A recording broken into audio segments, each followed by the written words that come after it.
मानवचर्या का विषय चल रहा है। कल आपको आपकी दिनचर्या में बहुत सारी बात बताई थी। अभी आज आप क्या करिए, भोजन जो चर्या है वो टाइम टू टाइम भोजन होना, टाइम के अनुसार भोजन करेंगे,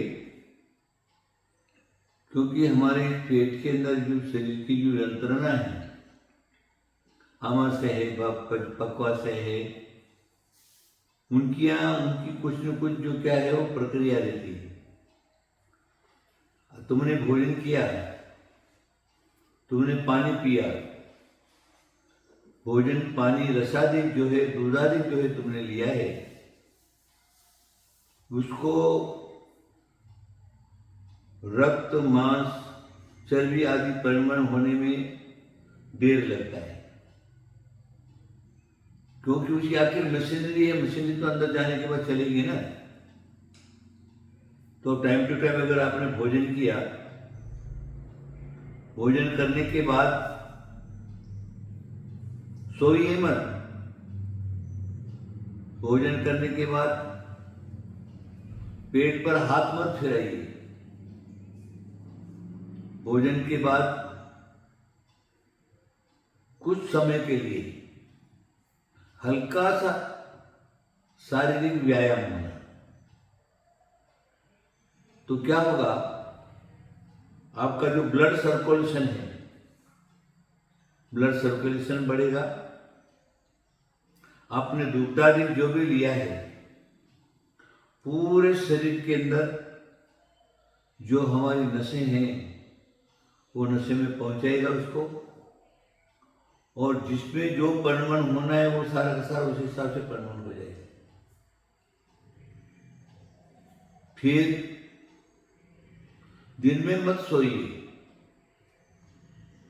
नियम रखिए, ध्यान रखिए। खाना खाने के बाद नहीं सोना है और दोपहर को नहीं सोना है। मध्याह्न जो है वो सोने के लिए नहीं होता। अगर तुम सोए, खाना खाने के बाद तुरंत सोए, मध्याह्न के अंदर सोए, तो नियम से तुम्हारा वात पित्त बढ़ जाएगा। आयुर्वेद का नियम है, वात बढ़ गया तो पूरे शरीर में कहीं न कहीं पेन हो जाएगा। उष्ण वात है, उदर वात है, और भी जहां जहां जगह खाली है वहां पर क्या वात बढ़ने के बाद जो है वो इधर उधर घुस गया और खाली जगह में उसने अपनी जगह बना ली, फिर वो वहां से निकलने की जगह नहीं रहती। वहां पर कुछ न कुछ जो है वो उपद्रव खड़ा कर देगा।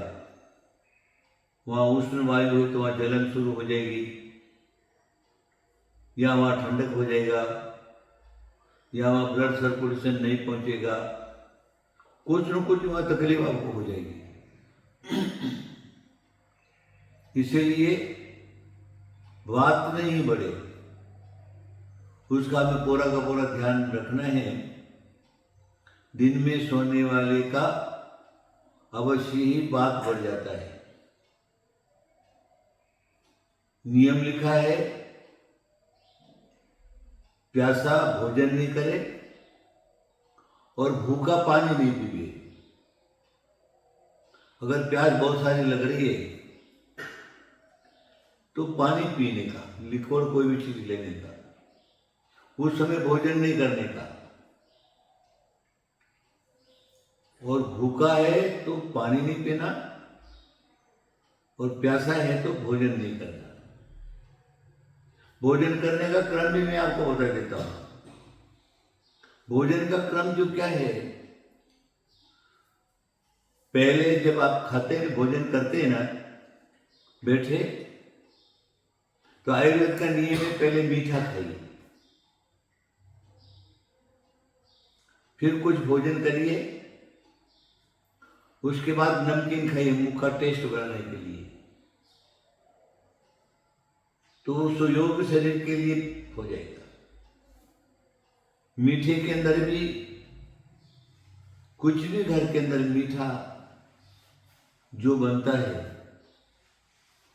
चाहे वो लड्डू रूप में हो, चाहे वो हलवा रूप में हो, चाहे और भी जो आपको पसंद हो, तो अवश्य बनाइए, बनवाइए और उसको खाइए। अगर तुम भूखे हो और ज्यादा पानी पी लिया, तुम्हारी भूख मर जाएगी। या फिर तुमने भोजन कर लिया और पानी नहीं पिया तो तुम्हारी प्यास चल जाएगी। इसलिए क्या करने का, भोजन किया है, भोजन को जल्दी जल्दी नहीं खाने का। भोजन जो है एकदम सीमित रूप में, सरलता से, सहजता से मुंह में ग्रास लेकर के और उसको अच्छी तरह से चर्वण करिए, चबाइए, उसको अच्छी तरह से चबाइए। चबाइए आप, ऐसा लिखा है, एक ग्रास को कम से कम आयुर्वेद का नियम 32 बार चबाना चाहिए। वो क्यों कि वो भोजन पेट में जाकर के पचना चाहिए, इसलिए लार पैदा हो जाए। तुम्हारे मुंह में जब तुमने ग्रास डाला, डालने के बाद तुमने चबाया, लार उत्पन्न होगी और लार के साथ में जो भोजन पेट में गया तो जल्दी जल्दी भोजन पेट में जाकर के पच जाएगा। और नहीं तो क्या होगा, तुमने फट फट फट फट फट खा लिया। भोजन करने में कभी जल्दी नहीं करने का, शांति से अच्छी तरह से बैठ करके भोजन करने का, ग्रास को अच्छी तरह से चबा चबा करके खाने का, और जितना चाहिए उतना ही खाने का, ज्यादा नहीं। आसक्ति पूर्वक नहीं खाने का। किसी एक ही चीज के ऊपर तुल गए, वो भी नहीं। कौन सी चीज किसके साथ मिला जुल करके खाना चाहिए, ये कि भोजन करने की एक प्रक्रिया है। आप उसको अवश्य करिए, तो क्या है, बात बढ़ाने वाला नहीं हो, पित्त बढ़ाने वाला नहीं हो, कफ बढ़ाने वाला नहीं हो। ये ध्यान रखने का हमको। लिक्विड लेने की बात है तो ऐसा लिखा है कि पेट के अंदर जाने के बाद कोई भी घट्ट पदार्थ गया है, उसके साथ लिक्विड की परम आवश्यकता है। तो आयुर्वेद का तो नियम है, एक गिलास खाओ, एक घुट पानी पियो, एक गिलास खाओ, एक घुट पानी पियो, एक गिलास खाओ, एक घुट पानी पियो। इस प्रकार का तुम्हें भोजन करना है। अगर तुमने इस प्रकार का भोजन किया है तो पेट में घट्ट पदार्थ भी और लिक्विड भी दोनों मिक्स हो गया। मिक्स होने के बाद आपके पेट में अपारा नहीं होगा, एसिडिटी नहीं बढ़ेगी और गैस नहीं बढ़ेगा। और योग्यता के हिसाब से सारा का सारा परिवर्तन होने के बाद इसका पचन के विरुद्ध जो सामान अंदर पड़ा हुआ है वो आपको संडास रूप में, लेटिंग रूप में वो बाहर निकल जाएगा। आपका पेट साफ और सुथरा स्वच्छ रह जाएगा। पेट हमेशा नरम रहना चाहिए, गठ नहीं। बहुत से लोगों का पेट जो क्या है वो फूल जाता है। पेट फूल गया, अंदर गैस भर गई, तो पहले अगर गैस भर गई तो जो जितना तुम खाना चाहिए उतना नहीं खा पाओगे। इसलिए उसका पूरा का पूरा ध्यान रखना है। और एक एक ग्रास को चबा चबा के खाना, कम से कम 32 बार नहीं चबाओ तो कुछ बार तो चबाओ। दांतों का काम आंतों से नहीं करना है। आंत का काम आंत करेगा, दांत का काम दांत करेगा। इसीलिए तो शरीर को बनाने वाले ने, जिसने भी बनाया है, सबका यथा योग्य स्थान दिया है। दांतों का फिर उपयोग क्या, दांतों का उपयोग क्या? अगर दांत का उपयोग तुमने किया नहीं किया तो हमारे आयुर्वेद में लिखा है पानी को भी चबा चबा के पीना चाहिए। पानी मुंह में डालो, 2-4 बार दांतों अच्छी तरह से उसको जैसे रोटी खत्म करके और फिर पानी को गले उतारो। गटर गटर पानी कभी नहीं पीने का। पानी मुंह में डाला है तो धीरे धीरे धीरे धीरे अंदर अंदर उतारने का। तुमने गटर गटर पानी पी लिया तो आयुर्वेद का नियम है, वो गटर गटर पानी पिया है, तुम खड़े होकर के पानी पिया है तो पानी सीधा नलों में जाकर के भर जाएगा, और नलों में जाकर के पानी भर गया तो पेट की पीड़ा शुरू हो जाएगी, आपका पेट दर्द शुरू हो जाएगा। फिर वो नलों को नले में से पानी निकालने के लिए नलों को काटने पड़ते हैं। वो काटने की प्रक्रिया है। आदमी को सीधा सुला दिया, सुला करके और कुछ हल्का सा तेल लगा करके ये जो हम तुम्हारे हाथ की जो उंगली है ना, ये नीचे का अंगूठे का नीचे का भाग, उसे धीरे धीरे उसको किए तो नले के अंदर से पानी निकल गया तो पेट दर्द कम हो जाता है। तो हमें क्या करना है? भोजन करना है। भोजन करने का भी बहुत बड़ा जो क्या है वो प्रक्रिया है, और उस रूप में जो सहज रूप से अच्छी तरह से और वो हिसाब से अगर भोजन करता है तो उसका पेट साफ होगा। पेट सफा तो रोग दफा। आजकल तो बड़ा उसका एड चल रहा है लोगों का। आयुर्वेद के जितने भी एड आ रहे हैं उसमें सब में यही आता, पेट सफा तो रोग दफा। पेट आपका साफ रहा, सुथरा रहा तो कोई भी रोग जो क्या है वो आपके शरीर में नहीं हो सकती। पूरा ये पेट ही जो है सब रोगों का खान है।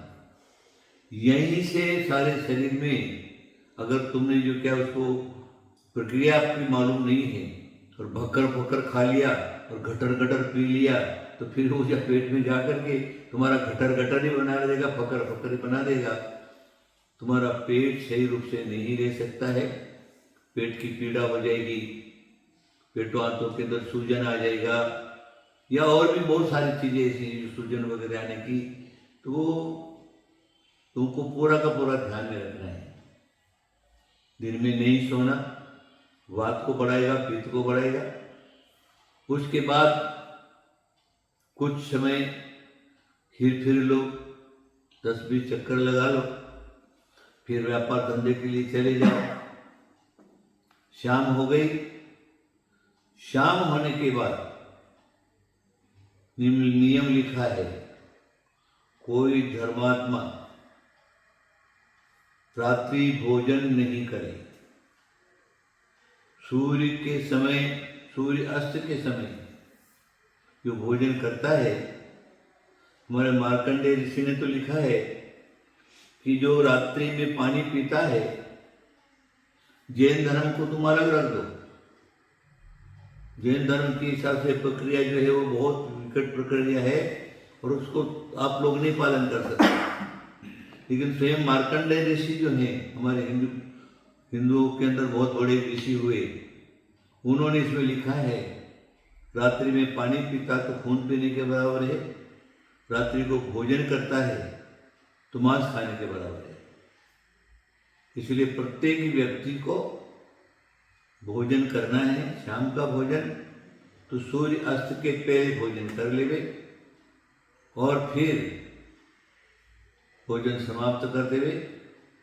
ज्यादा से ज्यादा भी कुछ हुआ तो रात्रि के अंदर दूध, पानी, दवाई इस प्रकार की रख लेवे। जो जरूरत पड़ी, आवश्यकता पड़ी तो वो ले लेवे। लेकिन रात्रि भोजन धर्मात्मा को कभी नहीं करना चाहिए। हमारे महाभारत में शांति पुराण में लिखा है, मध्यमांसासनम रात्रो भोजनम कंदभक्षणम ये कुर्वन्ति वृता तेषां तीर्थयात्रा च प्रस्तभः। मध्य मांसा आसनम रात्रो भोजनम कंदभक्षणम, जो इस प्रकार के करते हैं उनके जब तब तो सारा का सारा व्यर्थ जाता है। तो जैन धर्म तो पूरा का पूरा उसका निषेध ही कर देता है। सूर्य अस्त के 1.5 घड़ी पहले से लगा करके और सूर्य उदय के 1.5 घड़ी पहले तक, सूर्य उदय की 1.5 घड़ी बाद तक रात्रि माना है। तब तक जो है धर्मात्मा अपने मुंह के अंदर पानी भी नहीं लेता। भोजन करने की तो बात छोड़ दो। इतना सूक्ष्म जैन धर्म विवरण करता है। लेकिन इसके लिए हमारे हिंदू पुराणकार ऋषि मुनि जो हैं वो भी पीछे नहीं रहे। उन्होंने भी खोज करके उन्होंने लिखा है कोई भी व्यक्ति जो है वो रात्रि भोजन नहीं करे। रात्रि भोजन करने वाला राक्षसी प्रवृत्ति वाला होता है, उसकी उत्तेजना, इंद्रिय उत्तेजना बढ़ जाती है और रात्रि भोजन करने वाले को नींद नहीं आती है, शरीर में अनेक प्रकार के रोग हो जाते हैं। और जो रात्रि भोजन करते हैं तो लाइट के या बिना लाइट के अनेक प्रकार की रात्रि में विचरण करने वाले जो कीड़े हैं वो कीड़े उस भोजन के अंदर चले जाते हैं, वो दिखते नहीं हैं। हम उसको खा लिया तो कीड़े नाने प्रकार के जहर को पैदा करने वाले आपके शरीर में रोग उत्पन्न हो जाएगा।